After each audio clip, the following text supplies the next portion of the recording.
It's track reviews. Hey, hey, hey, hey, hey, hey, hey. Hey, everyone. Anthony Fantano here, internet's busiest music nerd, and it's time for a track review where I give you my thoughts on a brand new track. It is what it is.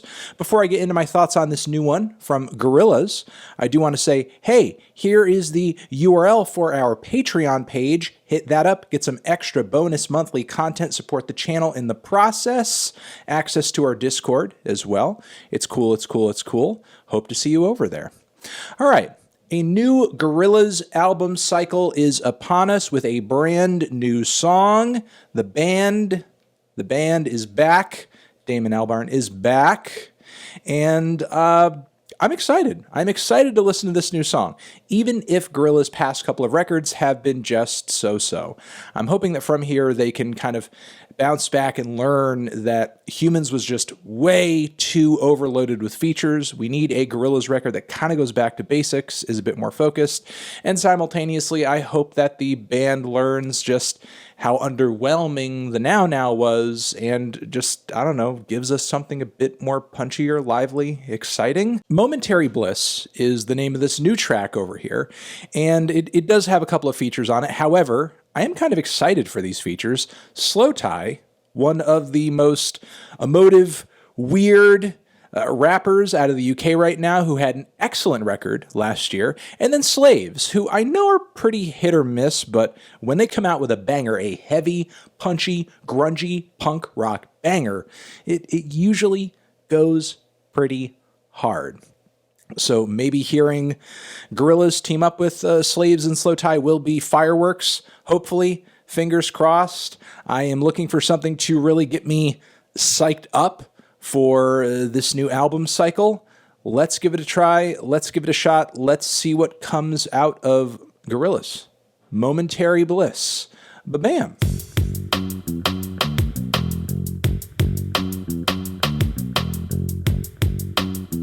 Okay, Momentary Bliss. I like that a lot. I guess one thing I will sort of say off the top, just so anyone's not mega disappointed, is that the appearance of Slowthai here isn't exactly like, you know, he's spitting like a big crazy rap verse or anything like that. He very much melts into the aggressive UK punk rock vibe of the entire track, which is fine. UK punk is something that obviously informs his music, so for him to complement the already existing sound of this without having to transition it into something that would usually be expected of him on one of his own records is fine, makes sense. So, you know, just in case anyone's expecting that, that doesn't exactly happen here. I would say the more punk rock aesthetics of Slaves is what dictates the stylistic direction of the song the most, though that's not to say that the weird sound palettes, the quirky beats, the strange, almost cheap sounding but fun synthesizers that typically turn up on a good Gorillaz track, those do turn up here as well. So it's not like Gorillaz' entire identity is like missing on this track. It's a cool transition of sounds, which is actually very smooth despite the vast difference in mood, vibe, and just sonics between these spunky punk rock bits with stuttering guitars and very snotty lead vocals. It's like classic UK punk all the way. And then transitioning out of that occasionally, and this kind of kicks off the entire track on the intro, is this dreamy and psychedelic bed of synths and guitar. We have 2D's vocals as well in the mix. And the message of the song overall is essentially, I think, about just either in terms of life on this planet or humanity's existence in general, or just, you know, life on an individual level. We can do better than just these moments in our lives of momentary bliss, and that's it. So the song is essentially a call for, hey, can't things be nicer? Essentially. So kind of channeling that aggressive punk rock energy into a message of aspiration for better things, better days, better something. I'm liking the instrumental a lot. It is very dynamic with the different stylistic transitions. It's very punchy.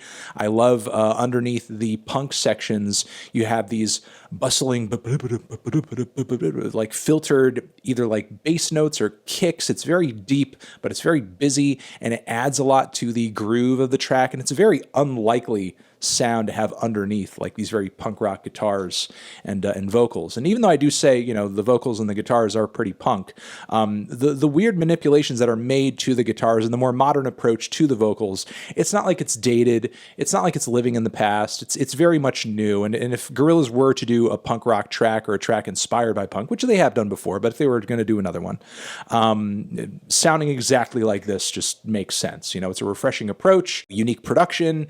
It's not too busy or anything like that. Basic, but still every single sound that you hear has so much personality to it, you know, which is, in my opinion, what makes the best Gorillaz records the best Gorillaz records.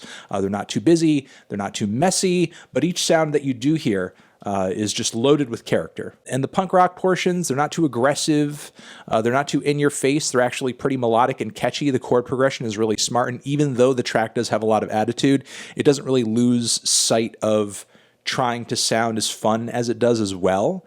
And yeah, I mean, it's really good. It's a good kickoff. I'm actually pretty excited to hear the rest of this record.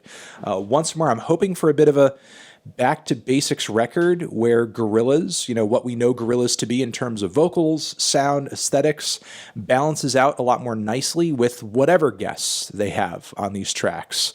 And, you know, that's just kind of my basic hope for whatever this Gorillaz record is. Hoping for that. I've already gotten forecast a little bit by this track, something that is going to be a bit more lively, so that is quite nice. And beyond that, I just hope that Gorillaz, in a way that reflects the age that we're living in currently, continues to push boundaries, try new things, and just be the groundbreaking music project that fans have known them to be. So I think I'm going to leave it at that. I mean, I loved it. It sounds good to me. Hopefully it sounds good to all of you. Looking at the like ratio over here, seems like fans are digging it thus far. Over here next to my head is another video that you can check out. Hit that up or the link to subscribe to the channel. Once more, our Patreon page is linked down below in the description box too. And we will see you in the next one. Anthony Fantano, Gorillaz, Momentary Bliss, forever.